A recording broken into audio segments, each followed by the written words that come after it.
को वरीयता देते हुए किसान क्रेडिट कार्ड की सुविधा से जोड़ा है। हमारे रेहड़ी पटरी ठेले वाले भाई बहन, स्ट्रीट वेंडर्स, उन भाई बहनों को भी पहले कोई पूछता नहीं था, वो भी वंचित थे।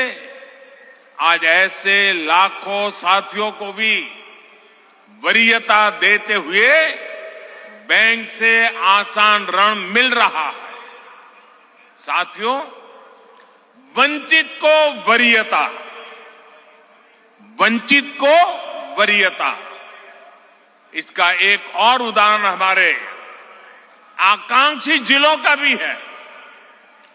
देश में 100 से अधिक जिले ऐसे हैं जो आजादी के इतने दशकों बाद भी विकास के अनेक पैमानों पर बहुत पीछे थे। इनमें से ज्यादातर आदिवासी क्षेत्र थे, हिंसा से प्रभावित क्षेत्र थे। इनमें मराठवाड़ और विदर्भ के भी अनेक जिले शामिल हैं। बीते 8 वर्षों से हम देश के ऐसे ही वंचित क्षेत्रों को तेज विकास की ऊर्जा का नया केंद्र बनाने पर बल दे रहे हैं। आज जिन प्रोजेक्ट्स का लोकार्पण और शिलान्यास हुआ है, वे भी इसी सोच और अप्रोच का प्रकट रूप है।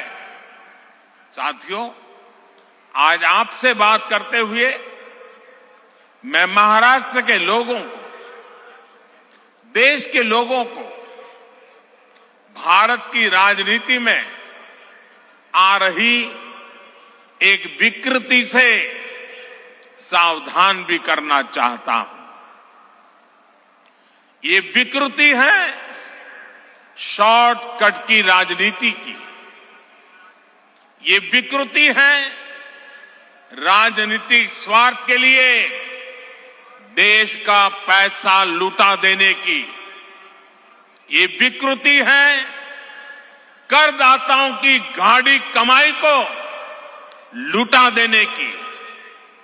शॉर्टकट अपनाने वाले ये राजनीतिक दल, ये राजनीतिक नेता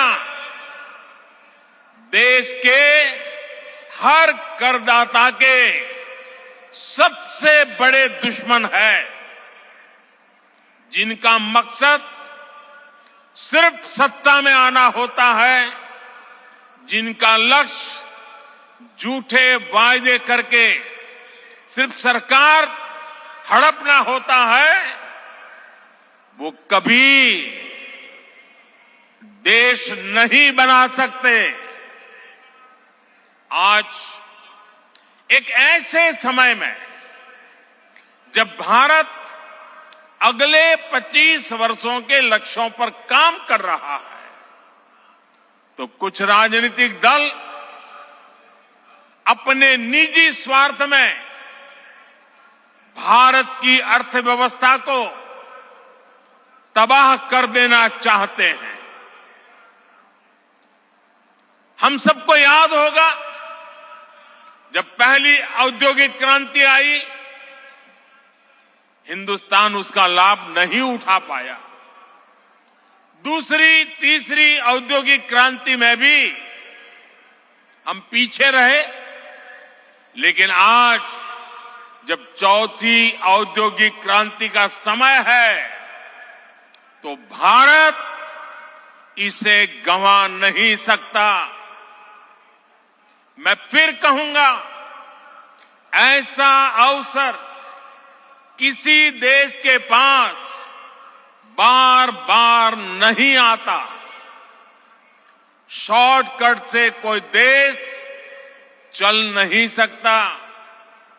देश की प्रगति के लिए स्थायी विकास, स्थायी समाधान के लिए काम करना, एक लॉन्ग टर्म विजन बहुत ही जरूरी है। और स्थायी विकास के मूल में होता है इंफ्रास्ट्रक्चर। एक समय दक्षिण कोरिया, साउथ कोरिया भी गरीब देश था, लेकिन इंफ्रास्ट्रक्चर के माध्यम से उस देश ने अपना भाग्य बदल दिया। आज खाड़ी के देश इतना